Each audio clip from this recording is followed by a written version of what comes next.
Bueno, buenas tardes a todos. Muchas gracias por asistir a este evento que tiene por nombre CIPAS. Para las personas de Fede Cacao, CIPAS es un dispositivo que tiene la universidad para hacer actividades tanto de formación académica como de proyección social. CIPAS quiere decir comunidades de interacción y participación académica y social. Y tiene el contexto de CIPAS territorial porque en él los actores que participan son principalmente estudiantes de los semilleros de investigación, en este caso el semillero CIA. En la parte de aquí de arriba ven el logo, Semillero de Investigación Agroalimentaria, que pertenece al grupo de investigación agroalimentaria. Eh, Otros actores que participan son los docentes, que en este caso, pues en este momento hay varios docentes conectados de la cadena de alimentos que manejan cursos dentro de una ruta que se llama de Servicio Social Unadista, SISU, y que son de alto impacto para la cadena de formación de alimentos. Y está la comunidad que dependiendo de las necesidades puede ser una comunidad que necesita una intervención social, o en este caso, pues eh, la comunidad es de evaluadores sensoriales del panel, que en un momento dado requieren una formación técnica en un tema específico que va a tener un impacto en la actividad que realizan o en una cadena productiva. En este caso, pues la cadena productiva sería la cadena productiva del cacao. Bueno, entonces aquí el CIPAS territorial tiene por título Evaluación Sensorial, Teoría del Color. Eh, lo ideal era haberlo hecho presencial, pero pues por las condiciones que tenemos, también permiten una alternativa virtual. En este momento, pues es la que estamos realizando. Bueno, inicialmente, pues todos recuerdan que hubo una encuesta donde se hicieron varias preguntas y se establecieron unas necesidades.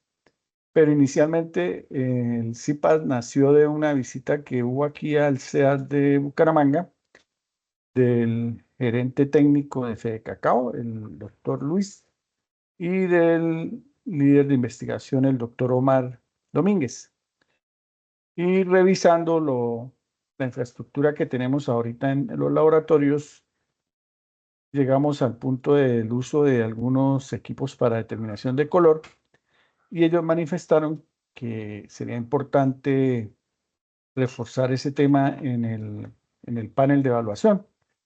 Entonces, por eso se generó una encuesta donde pues hubo una revisión de conceptos básicos, pero hubo dos preguntas específicas que nos orientaron a establecer tres temas que son los que vamos a tratar.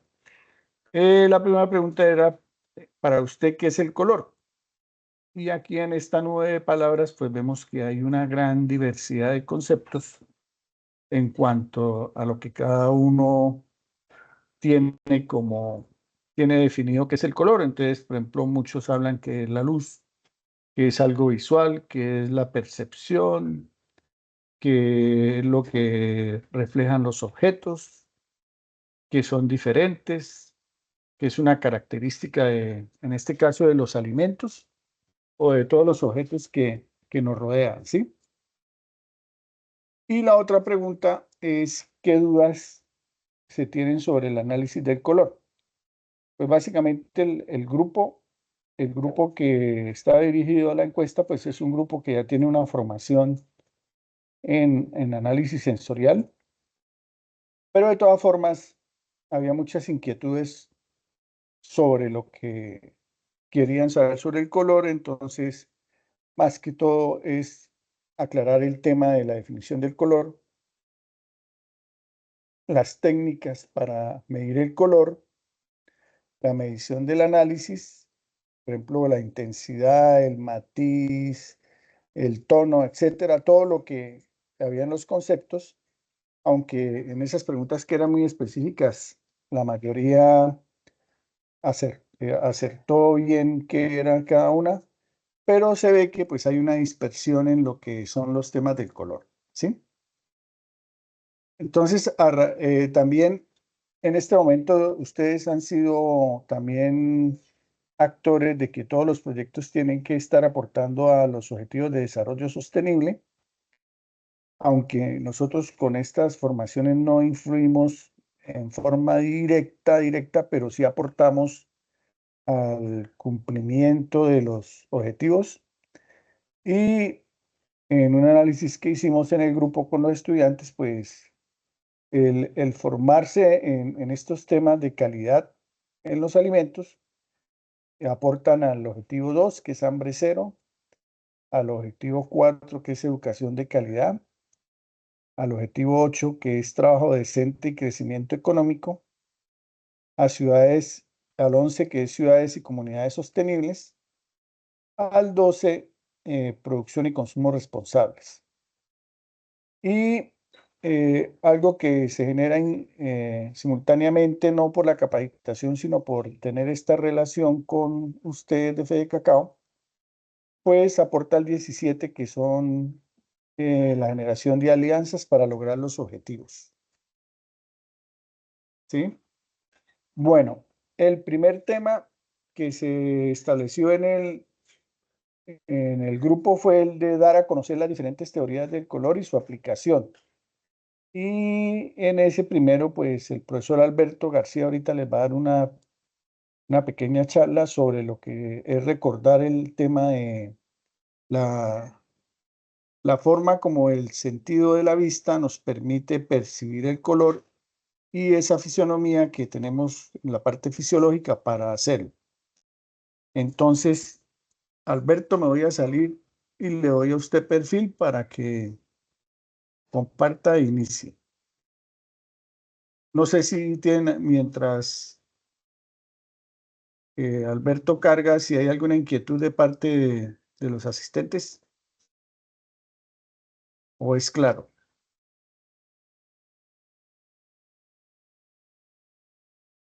Parece que sí. Por favor, deme privilegios. Sí, ya le di perfil de moderador.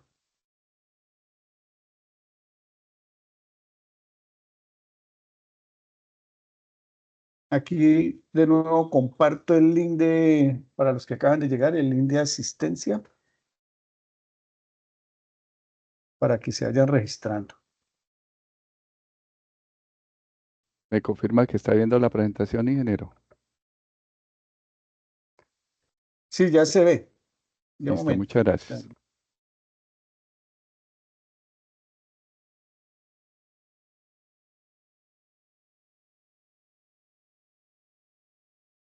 Bueno, muchas gracias a todos. Muy buenas tardes. Gracias por aceptar esta invitación. Vamos a abordar, a dar a conocer las diferentes teorías del color y su aplicación. Vamos a revisar lo que son los órganos sensoriales del cuerpo humano y vamos a tener en cuenta para esta primera parte que estamos percibiendo todo lo exterior a través del oído, del tacto, de la vista, del olfato y del gusto. Vamos a también a ver que los órganos de los sentidos son los que nos permiten percibir la realidad del entorno y llevar esa información para que sea procesada a través del cerebro. Entonces vamos a tener apariencia, que es el color, el tamaño, la forma, la conformación y la uniformidad. Eso a través de la vista, a través del olfato, el olor, miles de compuestos volátiles que podemos percibir que contribuyen al aroma. A través del gusto vamos a percibir moléculas que se disuelven en la saliva y dan dulce, salado, amargo, umami que se perciben en la lengua y en la cavidad bucal. También tenemos la textura que es a través de las propiedades físicas y del tacto por receptores que tenemos en la boca Tenemos la viscosidad, la granularidad, la consistencia, la aronicidad, la cohesividad, la adhesividad, entre otras. Y es muy relacionada con la anterior. Tenemos el sonido cuando llevamos el alimento a la boca y nos da el crujido, el tronido y la efervescencia.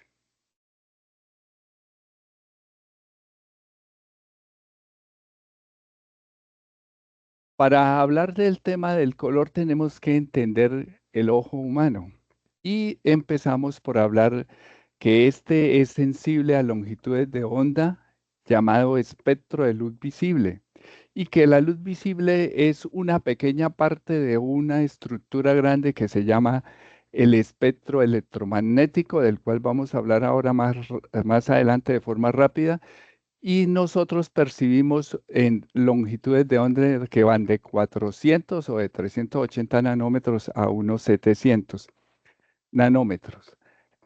En esa longitud de onda vamos a percibir lo que es color, que es parte de esa energía radiante que el ojo logra percibir y que estimula una estructura que está en el ojo donde están los receptores que se llama la retina.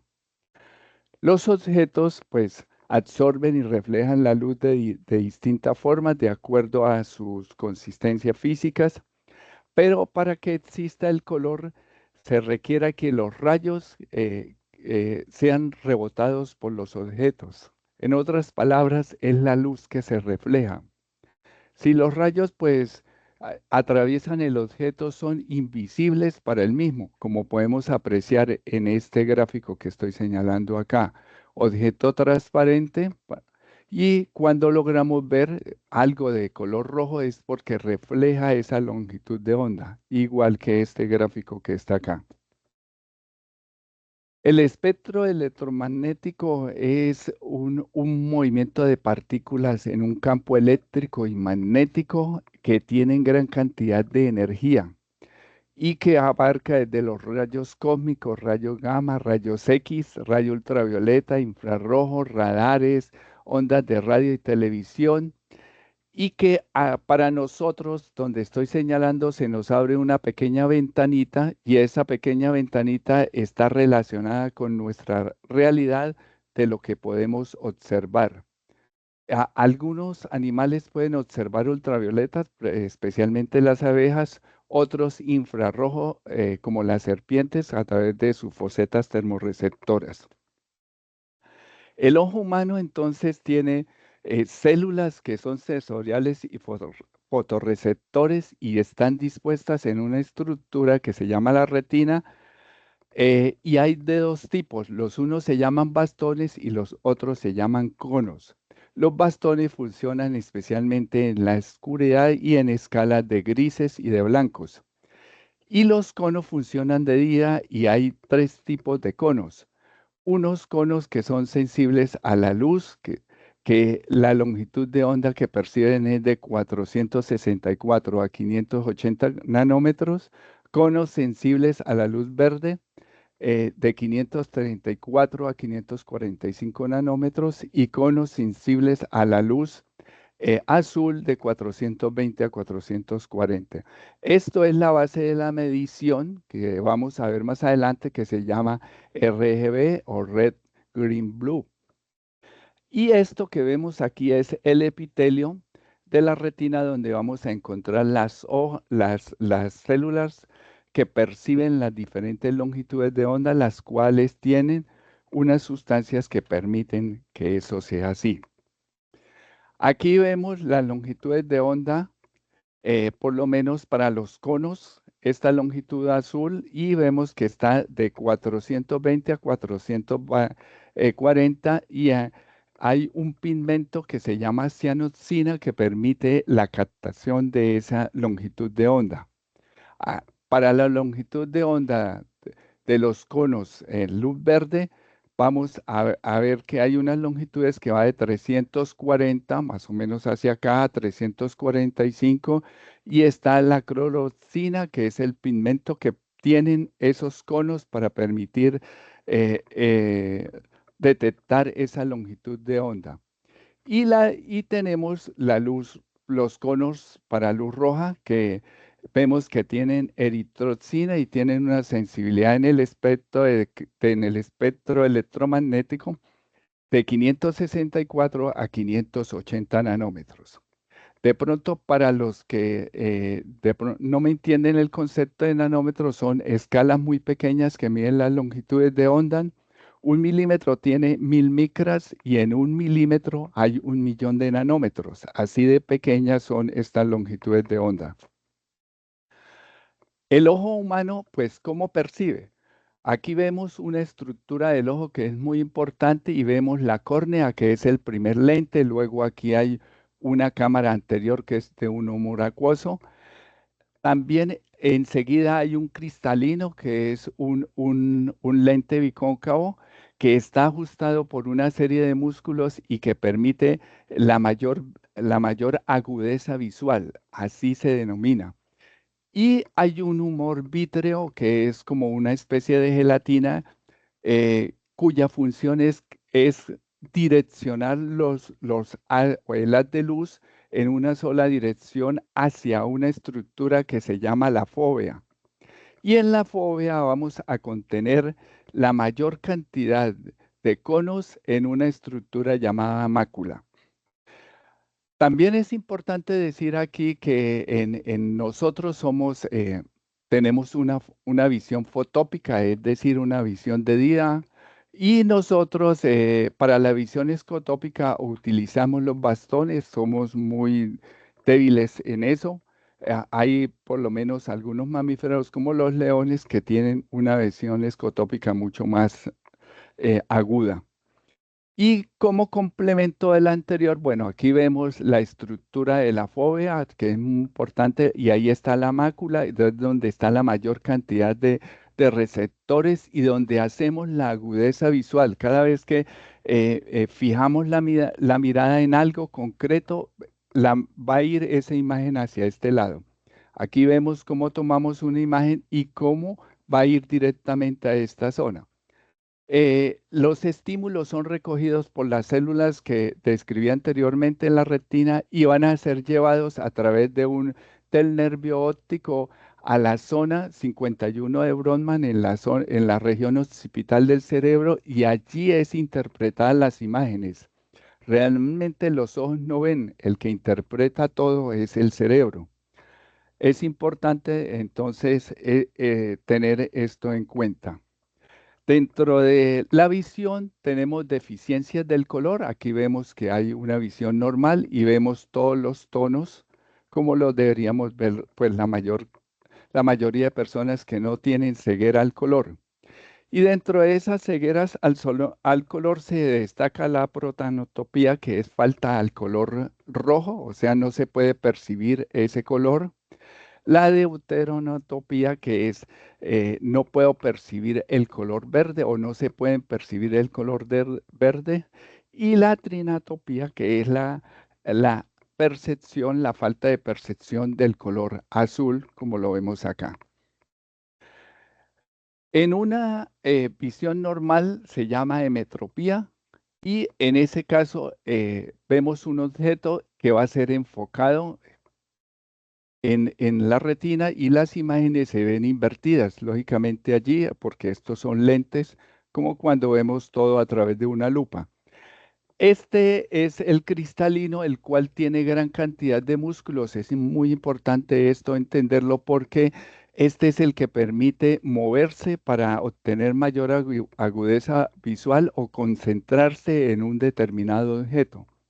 Igual que cuando nos dicen que nos sentemos bien, que nos paremos, que nos movamos, porque los músculos de la espalda con el tiempo terminan cansándose y terminan atrofiando la columna, a nosotros nos pasa igual con estos músculos del cristalino.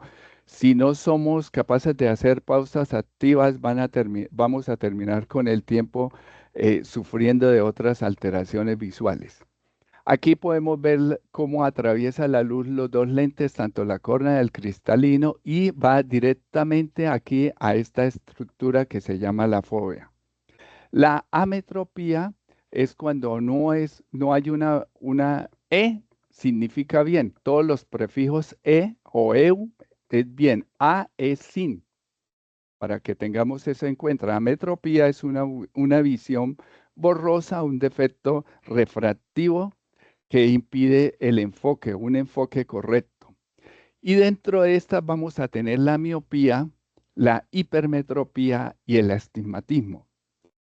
En la miopía podemos observar objetos cercanos, pero no podemos observar con claridad o los vemos borrosos los objetos lejanos.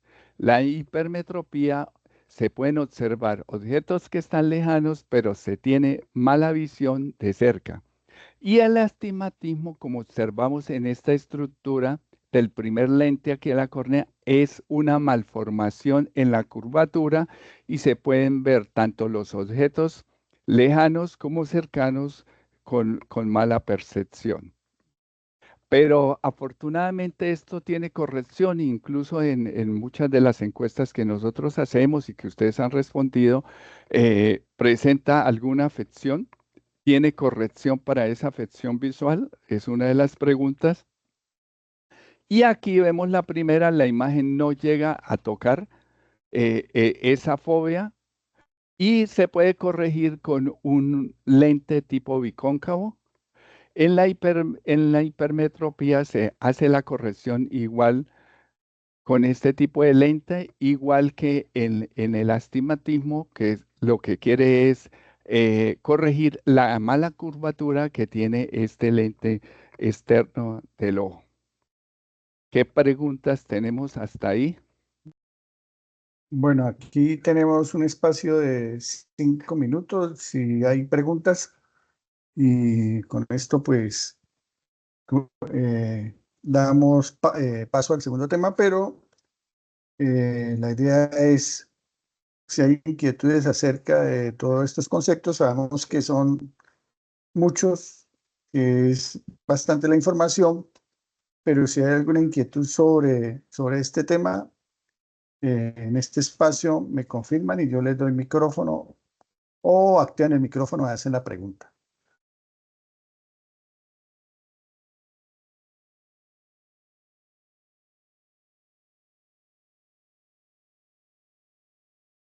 Bueno, Inge, usted me dirá porque estoy en la presentación de O- pantalla completa y no puedo verla.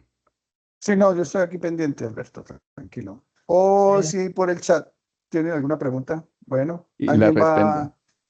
alguien va a hablar. Sí, tiene la palabra. Edison. ¿Quién levantó la mano? Edison.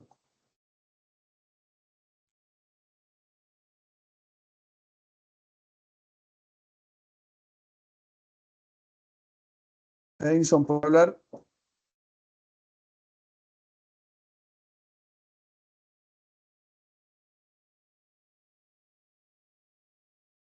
Edison, ¿me escucha?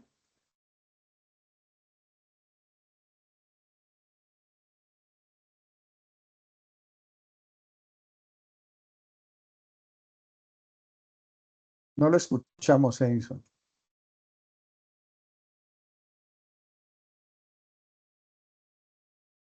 O si desea escribir la pregunta en el chat.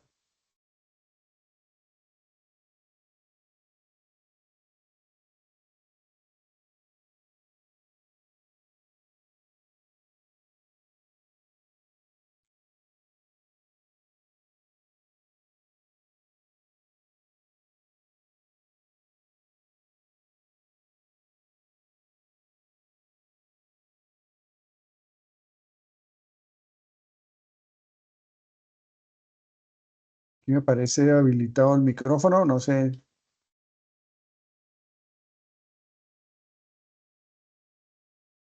¿Alguien más tiene alguna pregunta?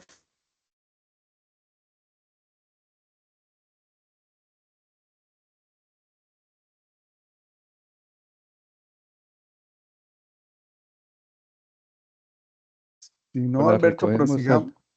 Listo. prosigamos y antes del tercer tema, pues eh, presentamos las respuestas. Sí, señor. Bueno, Profe, ahí está escribiendo Edinson en el chat.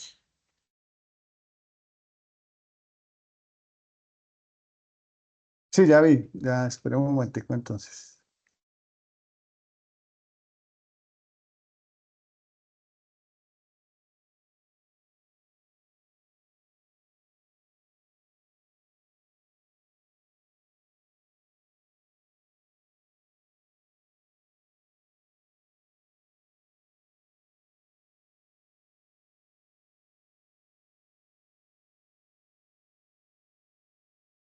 Sigamos, Alberto, y ahora la contestó. Ah, mire,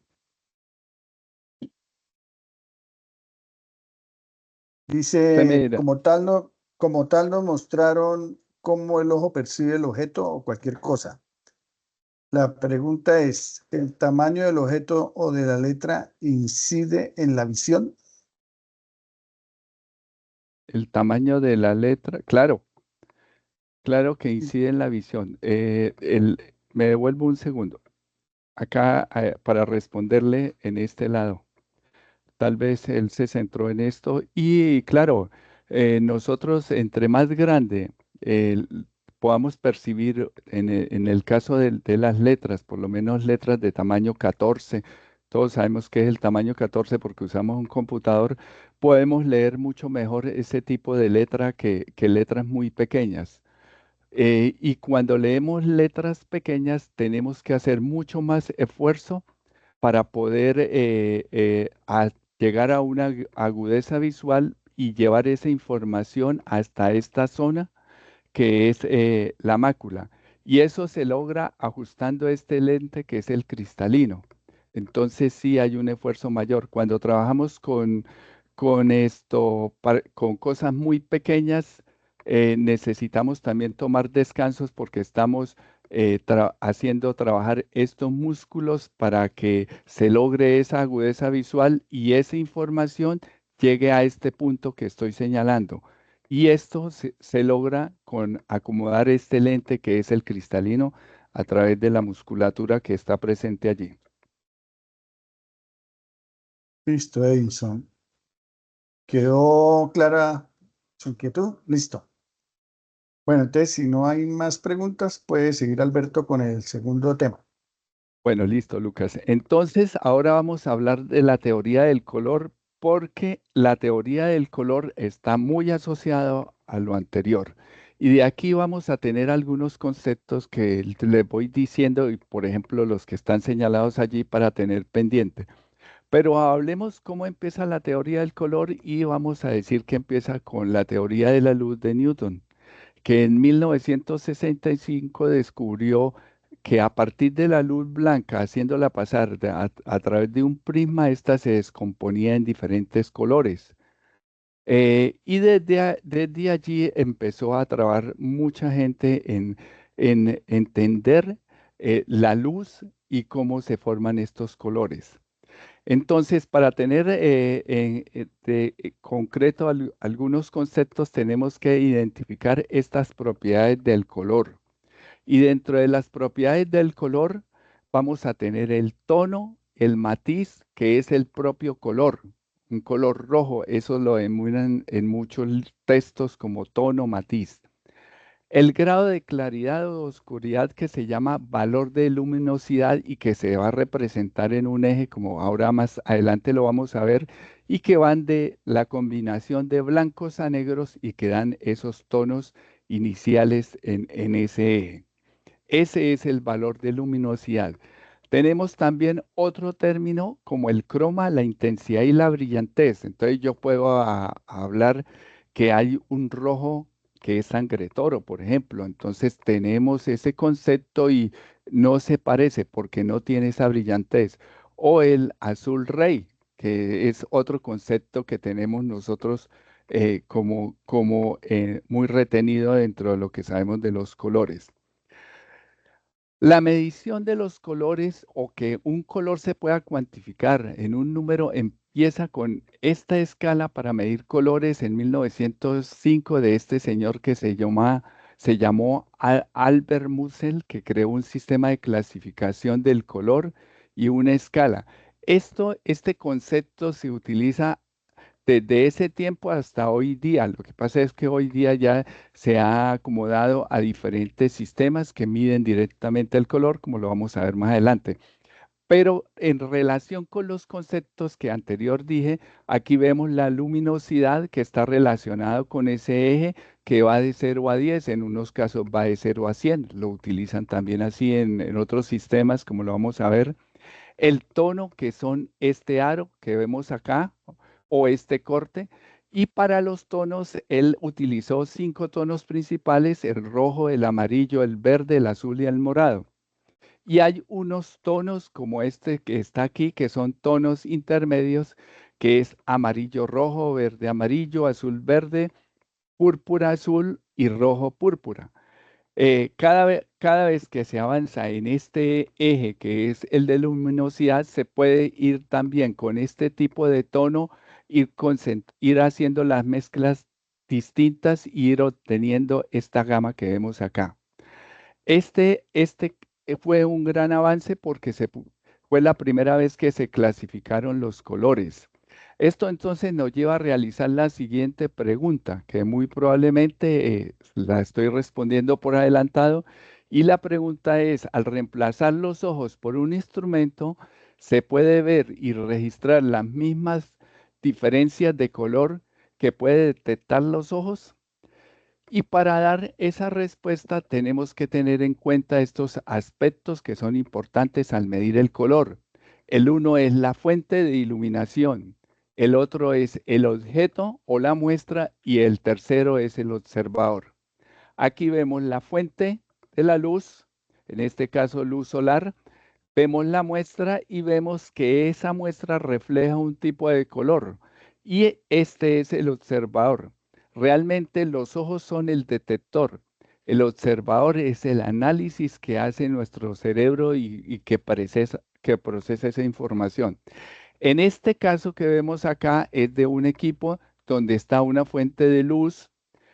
Aquí está la muestra y a esa se hace pasar por una serie de espejos y de prismas, y aquí hay un detector que se lleva a un software y un hardware para procesar esa información en un número. Resulta que esta teoría del color también empezó a aplicarse de forma sistemática a través de una comisión internacional de la iluminación.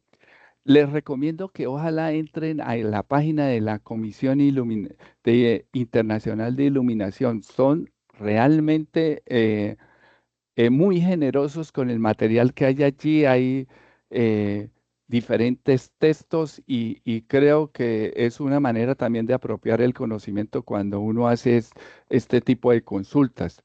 Y este organismo, pues, está recomendando, es un organismo internacional para la fotometría y la colorimetría. Y desde 1931, pues, ha venido estandarizando una serie de métodos. Y ha empezado con el sistema CIE, que usa 3 coordenadas para ubicar el color, basado en el modelo de Albert Hunsen, que ya mencioné anteriormente. Y tenemos un CIE XYZ, el CIE LAB y el CIE LCH, los cuales ya vamos a ver rápidamente para entenderlos. El primero es un modelo XYZ, fue establecido después de la Segunda Guerra Mundial. Aquí tenemos el observador, las longitudes de onda que antes describimos, la medición de las mismas y los picos máximos en los cuales se puede percibir esa luz. Esto se lleva a una distribución de energía espectral y se lleva a un tipo de gráfico como este, y a través de un algoritmo matemático utilizando por lo menos X, donde es un tercio, y Y un tercio, y se aplica ese algoritmo, yo ya puedo tener un valor para el color rojo y puedo decir que el color rojo vale 191 en ese valor que me da de acuerdo a la procesar esa información. Actualmente estas metodologías cambió y a partir de 1976 se ha implementado este sistema que es el CIELAB, donde está basado en el negro, en el A, que es menos verde más rojo, en el B, que es menos azul más amarillo. Y vemos el mismo principio de Albert, del pintor Albert, que estableció, donde arrancamos de un negro en 0 y aquí utilizan el blanco como 100. Vemos también unos ejes que están acá, el eje A y el eje B, y al trazar esto de acuerdo también a la altitud en el eje, ya se puede establecer una paleta de colores y cada uno de estos segmentos que ustedes ven acá está codificado ya con un número. Esto es una partecita porque realmente se maneja es este tipo de esfera y cada uno de estos segmentos es un número para un determinado tono o color. En cuanto a el sistema eh, LSH, pues lo único que cambia, bueno, siguen utilizando el mismo eje, las mismas coordenadas, pero aquí el L pues indica la luminosidad, C representa el croma o saturación y H es el ángulo del matiz. Aquí ya hacen un cálculo, el algoritmo hace un cálculo y determina de acuerdo a la posición del ángulo el valor que le da a ese color. Este último sistema, pues, es altamente usado hoy en día por industrias como la impresión, industrias de las pinturas, industrias de las textiles, industria de los alimentos. Todo el color que se utiliza hoy en día se evalúa, el de la publicidad, y hay tonos específicos, incluso llega uno a preparar una pintura para el carro que lo rayaron y él dice, el computador de una vez le da un número, es tal, y se hace la preparación de acuerdo como lo indican. ¿Cómo se puede medir esto? Entonces, esto se mide principalmente a través de dos tipos de tecnologías. La una es la colorimetría y la otra es la espectrofotometría. La primera, pues son aparatos como estos que tenemos acá y que tal vez ustedes utilizan en la industria, donde se puede colocar directamente sobre una muestra. Y esto, ¿qué requiere? Primero, la luz. Luego hay unos filtros, utiliza una serie de filtros, luego hay unos receptores, acuérdense muy probablemente de nuestra estructura de los ojos, y luego convierten esa información que obtuvieron acá en unos valores que este es procesado por un software que tiene ese equipo. Y esta tecnología se basa principalmente en la luz visible, o sea, en lo que tenemos, luz día. eh, Se basa en ese tipo de longitudes de onda. Otro tipo de equipos es el espectrofotómetro que mide la cantidad de luz que es transmitida, como lo vemos acá desde una fuente. De ella, ¿en qué funciona? Aquí vemos donde está una muestra y se hacen los cálculos entre la luz emitida y la luz transmitida y, y gracias a eso se puede hacer cálculos incluso de concentraciones de una muestra que está allí. Y se basa principalmente en unos dispositivos que utilizan la ley de Lambert-Beer para determinar la relación entre la luz que se absorben y los factores como concentración de la sustancia, longitudes de onda, entre otros. Muy probablemente en la universidad ustedes utilizaron este equipo en química, en bioquímica y tal vez en otros cursos. Y ya por último, para terminar esta tercera parte que creo que dijo el ingeniero Lucas, tenemos tres colores que son primarios para nosotros, con esto jugamos, el rojo, el amarillo, aquí ya no estaría el verde, y el azul. Pero a partir de estos tres colores primarios, si hubiéramos ido a hacer el taller allá, la idea era llevar tres tipos de pinturas distintas y que nosotros hubiésemos podido obtener el resto de tonos secundarios a partir de esos. Bueno, ingeniero Lucas, ¿qué Bueno, preguntas hay hasta ahí? Bueno, mientras los demás participantes escriben preguntas sobre el tema ya Dejo de del... compartir. Sí, de compartir. Hay una pregunta de Edinson que es, cuando una persona es daltónica, ¿hay un mecanismo de corrección? No existe, no existe un mecanismo de corrección, digamos que asequible para todo el mundo. Hasta hace 3 o 4 años atrás ya hay unas gafas que hacen corrección de colores, pero lo que tengo entendido es que son bastante costosas, o sea, no son muy asequibles para todo el mundo porque como nos ha pasado en distintos proyectos, hay gente que se da cuenta que tiene alguna ceguera al color solamente en ese momento. Durante el transcurso de su vida, pues logró de alguna manera, eh, eh, digamos, ver la realidad o percibir la realidad que todos veían y ajustarla y él, para él eso era natural. Pero sí hay ahorita un tipo de gafas que puede corregir las, pero no es tan fácil de adquirir. Bueno, ¿hay alguna otra pregunta? ¿Sí quedó claro, Edinson?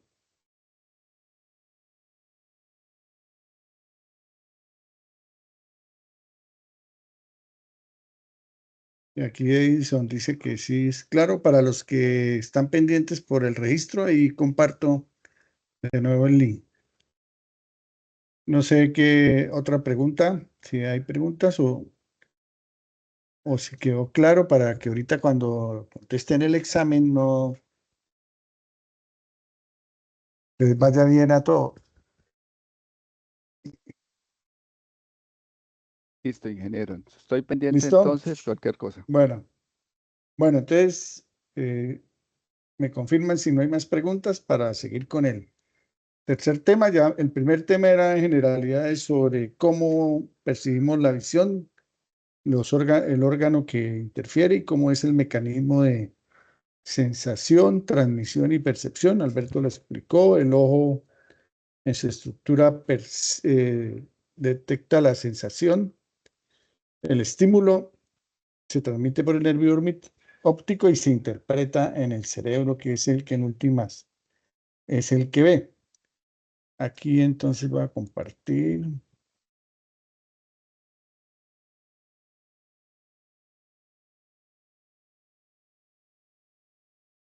Bueno, y el tercer tema es que pues como panel de evaluación sensorial, pues tenemos la parte instrumental, que es la que explicó Alberto, los colorímetros y los espectrofotocolorímetros, que son dos técnicas analíticas que nos sirven, por ejemplo, para el control de proceso en línea, cuando necesitamos estandarizar color en una línea de producción, por decir algo, la salsa de tomate o las pinturas, como dijo Alberto. Estos equipos son de alta utilidad por su rapidez.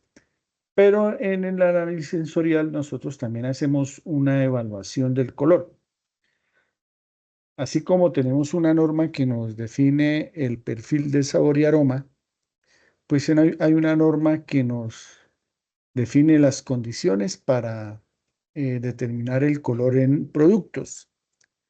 Pero la evaluación sensorial en este tema no solo se limita a alimentos, sino a todo lo que nosotros como consumidores evaluamos. Entonces, acá esta norma sirve para muchos de tipos de producto, pero esto no, aquí nos vamos a limitar a lo que son alimentos. Y esta norma toma la norma ISO 11037 del 2011. Es una norma que está del 2013, ya tiene más de 10 años. Yo creo que va a llegar el momento en que va a ser actualizada, y en esa actualización pues se incluyen si ha habido algunos ajustes. Entonces aquí, para que tengan claro ustedes como evaluadores sensoriales y los líderes del panel, hay que entrar a revisar después con detalle esta norma. Aquí solo les voy a dar unas generalidades de la norma. Entonces, ¿cuál es el objeto? Entonces, esta guía establece las directrices para la evaluación sensorial del color a productos sólidos, semisólidos, líquidos y en polvo. Entonces, tenemos una gran gama de productos, desde una bebida, una botella de agua, hasta, por ejemplo, una barra de chocolate, que pueden ser opacos, translúcidos, turbios o transparentes, así como mate o brillantes. Entonces aquí comienza una cosa muy interesante porque esto, ¿qué es opaco para un evaluador?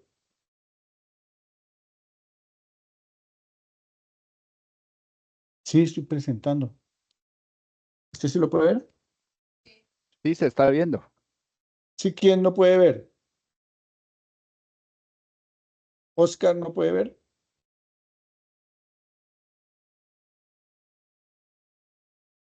No sé los Yo demás. tampoco estoy viendo. ¿Quién no está viendo? Yo, profe, no estoy viendo la presentación. Yo la estoy viendo, pero ingeniero, salga de la presentación Voy de a hacerlo completo y igual. vuelva a entrar. Voy a Ujú. volver a entrar. Voy a dejar de compartir y vuelvo a compartir. Listo, perfecto. Sí, si hay problemas de conexión, con eso solucionamos. Por favor, confirman si la están viendo. Yo sí veo la presentación. Sí, ¿ya la ven? ¿Todos la ven, Oscar, por favor? Oscar la Oscar, ve.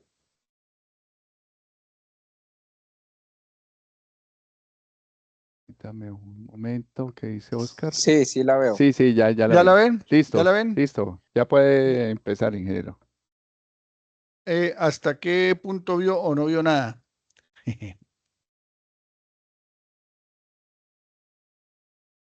Bueno, aquí le repetía que hay una norma que es la Guía Técnica Colombiana, la 242 del 2013. Pues sí me escucharon, ¿cierto? A Oscar ahí se le escucha entrecortado. No sé Sí, si escuchar, alguien... sí. Ahora sí ya está Ah, peor. bueno, entonces aquí nos vamos a la diapositiva donde me avisaron, que es esta que el objeto de la norma es establecer las directrices para la evaluación sensorial del color a diferentes productos, desde sólidos, semisólidos, líquidos y en polvo, los cuales pueden ser opacos, translúcidos, turbios o transparentes, así como mate o brillantes.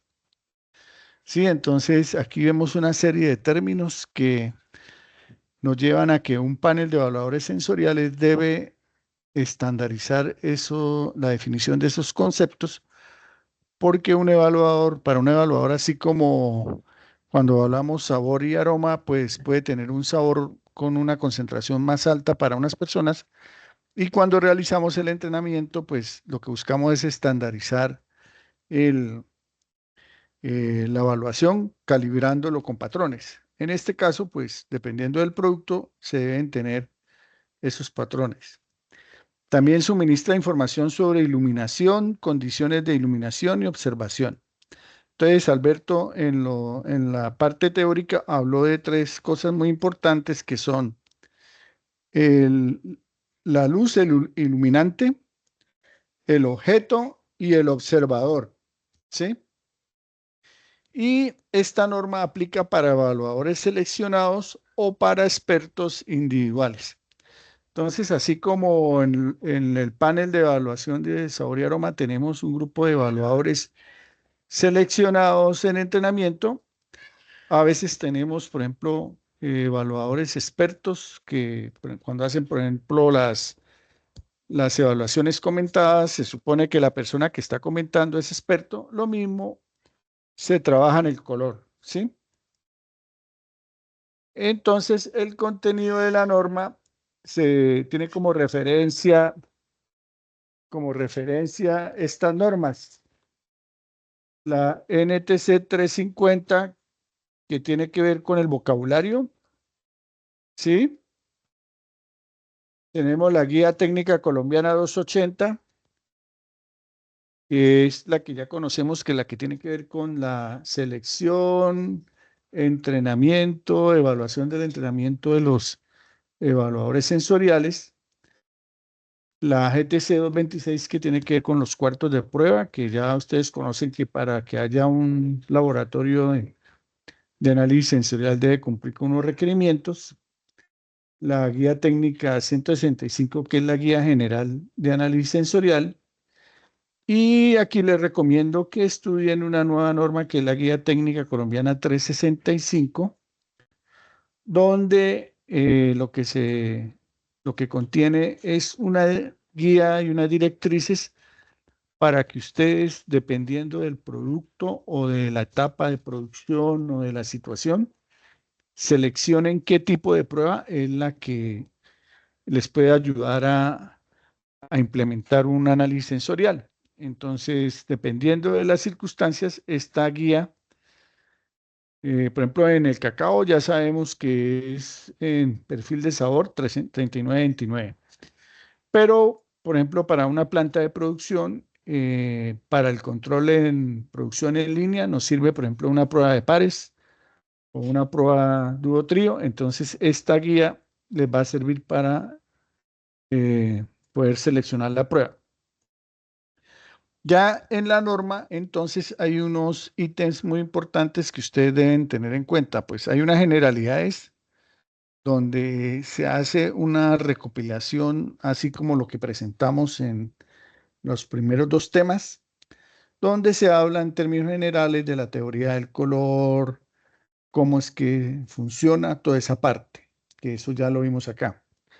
Están los cuartos de prueba, ahí se confirman algunas condiciones en cuanto a la iluminación, la verificación, por decir algo, de los bombillos, de los tipos de bombillo, y por ejemplo en los colorímetros, en los equipos colorímetros hay una opción para determinar el tipo de iluminante, y generalmente el equipo se calibra con luz día, pero hay una serie de tipos de iluminación. Entonces, cuando ustedes vayan a estructurar un cuarto de prueba para medir color, hay que verificar las condiciones del iluminante, el área de trabajo que tiene que ver con las paredes. En análisis sensorial debemos buscar unas pinturas que se denominan neutras para pintar todo lo que son el área de prueba, que no influyan sobre la medición del color. La iluminación ya lo mencioné. Las condiciones para la iluminación, aquí como ven, eso se vuelve clave. El iluminante y cómo se garantiza esa iluminación. Y otro punto muy importante es que aquí ya en los evaluadores hay un factor importante que es la edad. Entonces, por ejemplo, para las personas que somos mayores de 40 años, hay que hacer unas pruebas adicionales a las pruebas que se hacen de selección. O sea, esas pruebas sencillas que se presentaron, donde uno le colocaba unas muestras y determine qué color es. La prueba de los números para ver si hay daltonismo, la prueba de los tonos. Entonces ya entran en juego aquí otras pruebas que requieren, por ejemplo, ya que sean hechas por una persona, pues un oftalmólogo más que todo, o un optómetra. Entonces, para evaluar color, ya aquí hay una cosa que la edad sí influye, y lo que se busca es que esa persona puede tener más de 40 y no tiene problemas, pues no tiene problemas, pero sí hay que tener eso en cuenta. Hay los tipos de muestras. En la norma se habla de una gran cantidad de muestras, como hablamos, van desde líquidos hasta sólidos, pasando por semisólidos, turbios, claros, maté, brillantes, etc. Pero revisando la norma, yo encontré que pues hay tres que aplicarían principalmente para nosotros. En este caso, en cacao, por ejemplo, muestras secas en polvo. Entonces, por ejemplo, si se va a evaluar cocoa en polvo, entonces ahí en la norma dice cuánta cantidad de muestra, cómo debe ser colocada, en qué debe ser colocada. Aquí en la fotico vemos que hay unas muestras que están en cajas de Petri, y que se miden con un colorímetro, pueden medirse con un colorímetro o las puede medir una persona en una cabina especial y dictaminar el color de acuerdo a una escala con la cual ha sido entrenada. Entonces, muestras secas en polvo, la cocoa. Sólidos opacos y muestras de superficie plana mate. Entonces puede ser un chocolate con leche que no esté brillante, ¿sí? Y sólidos opacos con superficie regular brillante, puede ser un licor de cacao que esté sólido o alguna muestra de ese tipo. Entonces, en la norma sí se contempla cómo evaluar el color y no como de pronto, por ejemplo, en muchos formatos se ve que dice color y colocan una escalita y usted coloca marrón oscuro, marrón claro. No, aquí ya los atributos del color son muchos más, entonces casi que usted puede hacer es un perfil de color. No solo decir si el color es, si el tono es más intenso o menos intenso, no, porque ya hay varios atributos que se pueden evaluar. Y la expresión de resultados, como todos lo sabemos, ya se establece una evaluación, entonces hay que estimar la gama de colores obtenidos con una gama que ya está establecida y establecer variaciones en cuanto al matiz, la claridad o la saturación, la combinación de ellos. También si el color es naranja o naranja brillante o naranja moderado o naranja fuerte, ¿sí? O sea, ya hay que establecer una escala para el tono que yo quiero medir. Y se deben hacer varias repeticiones de la muestra hasta establecer un índice de color. Entonces, eso pues en este momento entrar a explicarlo sería requeriría más tiempo, pero queda la inquietud aquí para que después con tiempo se pueda profundizar más en cómo es que se expresan esos resultados que nosotros percibimos de manera sensorial. Y hay un informe de prueba, como todo, donde está la identificación de la muestra, el método de muestreo, la referencia a qué guía, en este caso sería de acuerdo a la GTC 242, los parámetros y condiciones de prueba, estableciendo qué tipo de luz usó, qué intensidad, etcétera, los resultados, la fecha y el nombre del líder del panel.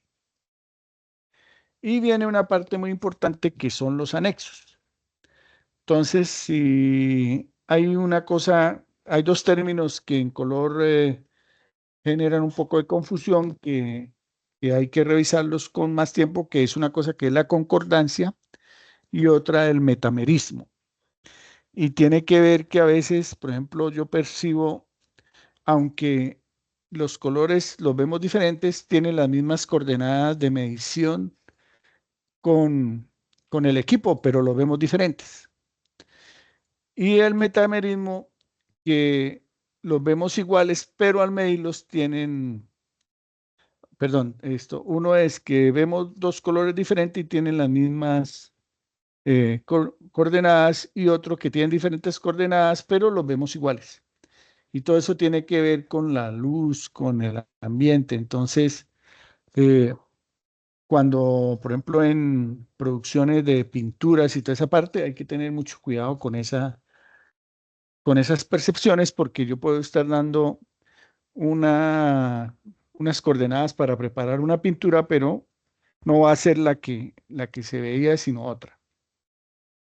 También hay una descripción de cómo construir una cabina para hacer la observación. O sea, si nosotros tenemos la capacidad de construirla, se consiguen los elementos, ahí en la guía dice qué tipo de bombillos, cómo debe ser construida la cámara, todo eso está en la guía, lo podemos hacer.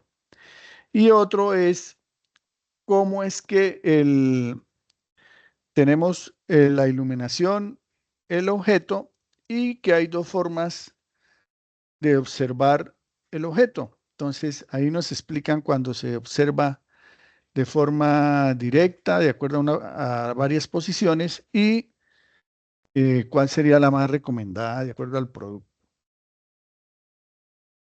Y pues esa parte es la que yo quería compartirles ahí en cuanto a lo que es la normatividad, que en últimas, pues todo lo que todos sabemos que la normatividad es la que nos permite a nosotros poder estandarizar un proceso de medición y que esos juicios que nosotros demos como evaluadores sensoriales puedan ser reproducibles por otro panel si utilizan la misma norma.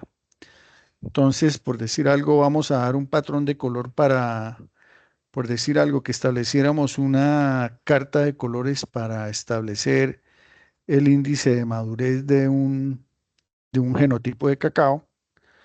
Entonces, tenemos que muchos maduran de rojo, de un rojo que tiende a ser opaco y morado a un rojo brillante tirando a naranja, pues podemos hacer una carta de colores en en unas condiciones estandarizadas y que sea validado por otro panel en otro lado. O que madura de verde y amarillo.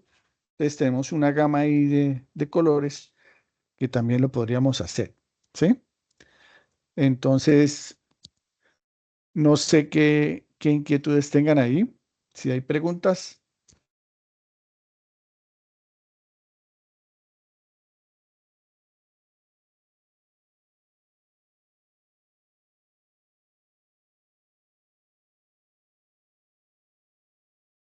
Los escucho.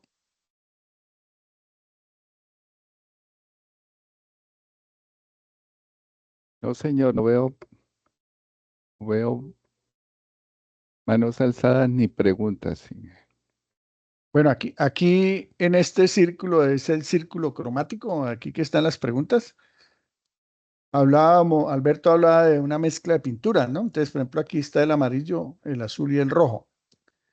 De la combinación de estos colores, la combinación de dos colores primarios, surge el secundario. Entonces, por ejemplo, el amarillo con el rojo nos da naranja. Entonces, los colores primarios son amarillo, azul y rojo, los secundarios son naranja, verde, morado. Y los colores terciarios se dan por la combinación de uno secundario con uno primario. Entonces, en este círculo que vemos acá tenemos colores primarios, secundarios y terciarios. ¿Sí? Para que quede claro ahí esa parte, ya que lo tenemos ahí, ¿por qué la figurita? Entonces, no sé, parece que todo quedó claro. No sé si hay alguna inquietud.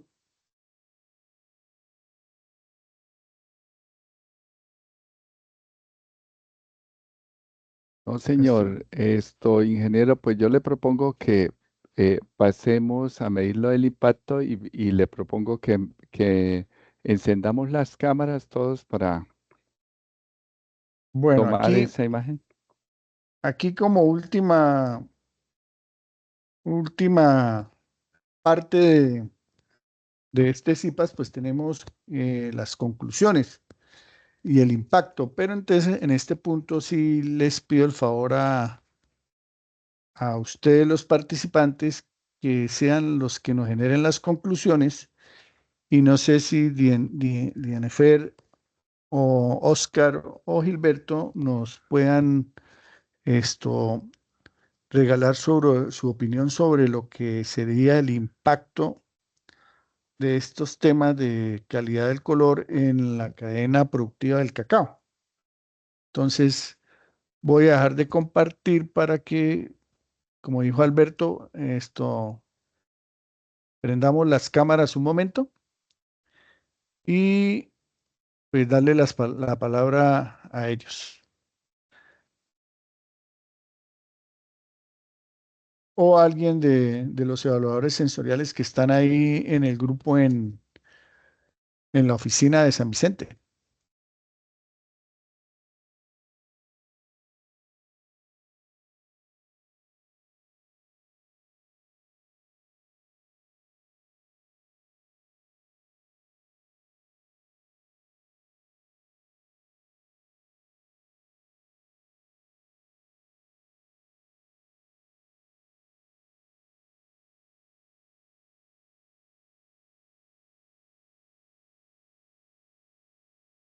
unidad técnica en San Vicente tiene cámara, ¿no?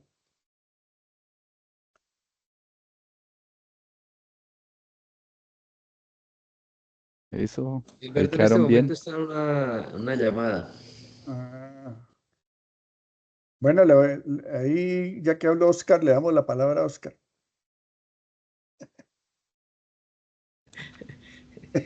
Oye, yo creo que, pues, interesante, hay unos datos para el ejercicio de nosotros a diario. Seguramente para algunos muchas cosas nuevas, otros tenemos ahí unos recordatorios. Los que no tenemos gafas todavía, entonces andamos un poco, ¿qué? ¿Cómo sería el término? Según lo que hemos visto. Y, y esto, aquí sí que hay que poner un poco en marcha esta parte de y aquí con el profesor Lucas y creo que igualmente en su momento Salomón y ahora el profesor Alberto y los demás compañeros, es todo es bajo las normas para que pueda ser cotejados, pueda ser igualmente en cualquier momento, en cualquier lugar. Se hace la evaluación bajo unas normas, bajo unas condiciones iguales, similares, que además nos corresponde hacer, estar aprendiendo vocabulario y demás en torno hacia este tema.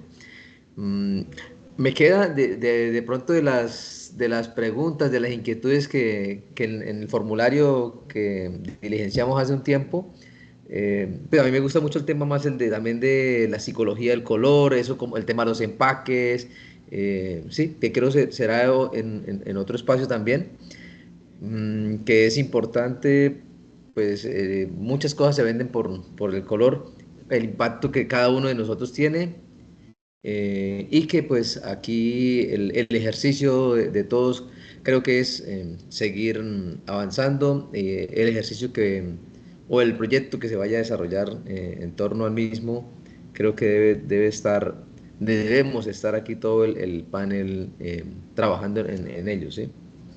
O sea, de pronto Edison, Omar, que lo veo por ahí, ¿quién más está?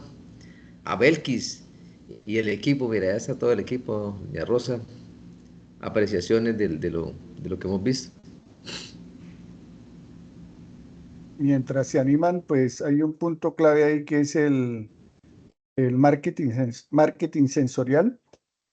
Y ese es el tema al que hace referencia Oscar. Entonces hay una serie de colores que, por ejemplo, van muy alineados con alimentos que son, por ejemplo, yo un alimento no le coloco al empaque un azul claro, sino que le coloco un rojo o un naranja que motivan al consumo, ¿sí? En cambio, a veces uno los azules y grises los orienta hacia productos de aseo o de belleza, pero sí hay una teoría de ese tipo, pero por ejemplo, para eso se requiere haber tenido este fundamento y poder uno llegar a, a ya profundizar más en este tema, ¿no? Porque ahí el marketing sensorial ya va involucrado más que todo con lo que es mercadeo. Es más, ya hay pruebas de preferencia por empaques. Entonces le colocan a uno, vamos a lanzar esta marca de chocolate y le ponen a uno los empaques. Entonces uno siempre va asociado con los colores marrones o naranjas, ¿sí? Lo que es naturaleza y pues no es Sí, normal que no vea un chocolate empacado en algo, pues sí, ya uno ve empaques azules y todo eso, pero que orienten más hacia el consumo, ¿no? Frida va a complementarnos algo, Sí, la Lucas. profe Lía, que es experta en diseño.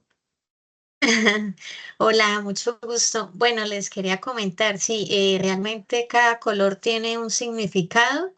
Si ustedes se ponen a buscar significado del color, qué significa el amarillo, el rojo, tiene un significado específico.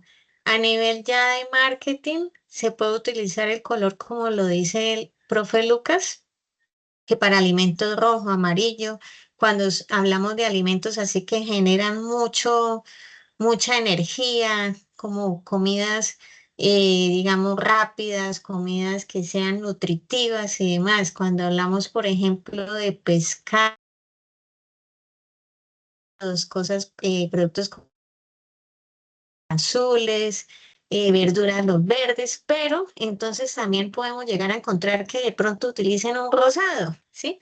¿Por qué? Porque de pronto quieren diferenciar el producto. Entonces ahí va ligado muchos aspectos, no solamente el significado del color y de la asociación con el producto, sino también relacionado también con cómo quieren impactar con su marca y su color el producto y diferenciarlo. Entonces, más que todo, pues ahí como para complementarles lo que hablaban. Bueno, ingeniero, y allá como conclusión también, que creo que nos queda como un trabajo mucho más arduo a todos, es que recordar que estamos en un mundo digital, que nos estamos viendo ahorita a través de diferentes dispositivos, como computadores, como celulares, y que estos dispositivos también manejan diferentes modelos para el color y que nos toca empezar a entender los mismos. Por ejemplo, yo no puedo ir a trabajar, los que trabajan con imágenes, imprimir un formato JGP porque no va a tener la misma calidad que un formato NPG. Entonces, eso nos toca empezar a entenderlos y cuando se habla de marketing, creo que todas estas nuevas tecnologías, incluso algunos utilizan como colores primarios otras tonalidades y es importante empezarlos a reconocer. Creo que tenemos de aquí para allá un camino largo que empezar a recorrer y ojalá que con esta comunidad de San Vicente y en general de F de Cacao podamos seguir pues descubriendo nuevas tecnologías y nuevo conocimiento. Bueno, necesitamos otro participante de FECACAO que nos amplíe en qué puede generar impacto estos conocimientos sobre la medición del color. No sé, Belkis, que hace rato que no nos vemos.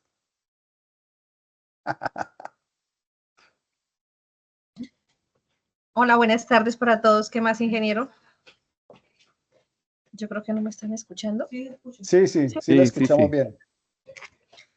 Pues cuando uno piensa y mira y habla del tema de los colores en alimentos, también estos pueden de pronto ayudar a generar un poco de entendimiento con respecto a lo que es la calidad del producto. Si hablamos del chocolate, pues nos han venido enseñando cómo el color ayuda un poco a orientar cuál es el contenido de cacao que tiene.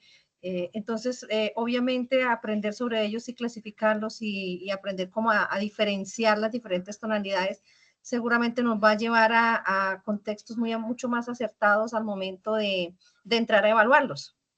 Pienso que eso ayuda mucho en el tema de evaluación y en el tema de asertividad al momento de hacer la evaluación. Muchas gracias. Sí, lo que yo le comentaba de poder tener un patrón de gamas de colores donde ya no sea tan subjetivo, sino que se pueda validar pues con un instrumento analítico como es el colorímetro y llevar al panel a tener una calibración con respecto a algo más que pueda ser repetible y que los nuevos que lleguen al panel pues puedan llegar y ser entrenados de la misma forma, ¿sí? Esas herramientas como por ejemplo la textura. Nosotros hablamos de que estamos entrenados en sabor y aroma, pero hay una norma para el perfil de textura específica y hay una norma para el tema de color específico. Entonces, a veces se habla de textura, pero no se está homogenizado en el tema de, por ejemplo, el patrón de dureza. ¿Cuál es? Entonces, que muy blando es un masmelo, un ponquecito que se deshace en la boca, y duro, el patrón es un coffee delight, ¿sí? Entonces, cuando yo le doy diferentes muestras de alimentos con una dureza en la escala de 0 a 10, el evaluador se va calibrando en cuanto a dureza, ¿sí? Por decir algo. Lo mismo en el color, que vamos desde un crema claro, que para mí claro puede ser más oscuro para ustedes que para mí o tal, pero si ya hay una referencia, ya podemos ir una gama de crema a café oscuro, ¿sí? Como se hace con el tostado del café, por ejemplo, que ya está estandarizado, ellos ya tienen estandarizado 8 tonalidades de café de tono marrón y ya saben cuál es el nivel de tostado cuando lo miden con un equipo. Y los panelistas cogen y muelen el café y con un disco de eso van comparando y establecen el nivel de tostado. Entonces, pues, a medida que uno se profundiza en los temas de análisis sensorial, encuentra que cada vez conoce uno menos del tema y que hay que estudiar más. Y para ser competitivos en un laboratorio de análisis sensorial, pues como decía Oscar, hay que estar con las normas actualizadas, estar estudiando. Y en últimas, ustedes pues son multiplicadores de esa cultura de calidad en cuanto al análisis sensorial, de que no es algo tan subjetivo, ¿no? Porque pues lo que uno encuentra es que le dicen, no, es que se paró y echó el discurso. Y echó el discurso y dijo que sabía a flores, a frutas y tal, y impresionan al auditorio, pero cuando llega otro y la prueba no sabía nada de eso. Entonces la idea es cada vez consolidar más esos conceptos en el marco del análisis sensorial, que es una ciencia de los alimentos, es una ciencia. Entonces, no sé si hay alguna otra intervención o si no, pues agradecerles a todos por su participación, disposición y colaboración para poder realizar esta actividad. No sé si hay otra o no sé qué piense, qué diga Dianefer. De los estudiantes que están aquí conectados, no sé, Kiara, Profe, Jessica. Listo, Kiara. profe, buenas tardes.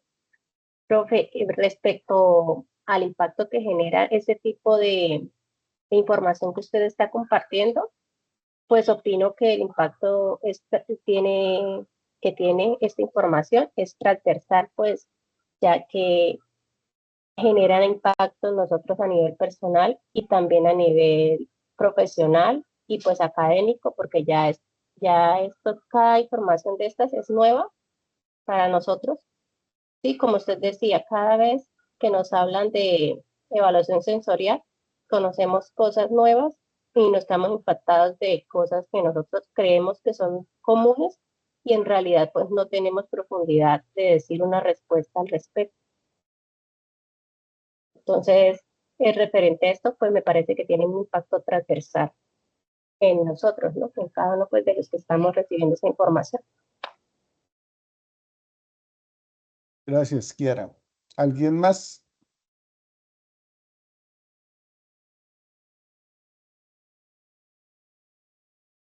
Creo que no, ingeniero. Eh, No hay manos yo alzadas. creo ¿O sí? que, Sí, yo creo Oscar. que sí, pues adicional, o sea, todo esto va a llevarnos a sustentar muchas otras cosas que uno puede ver vuelvo al tema ya comercial, ¿no?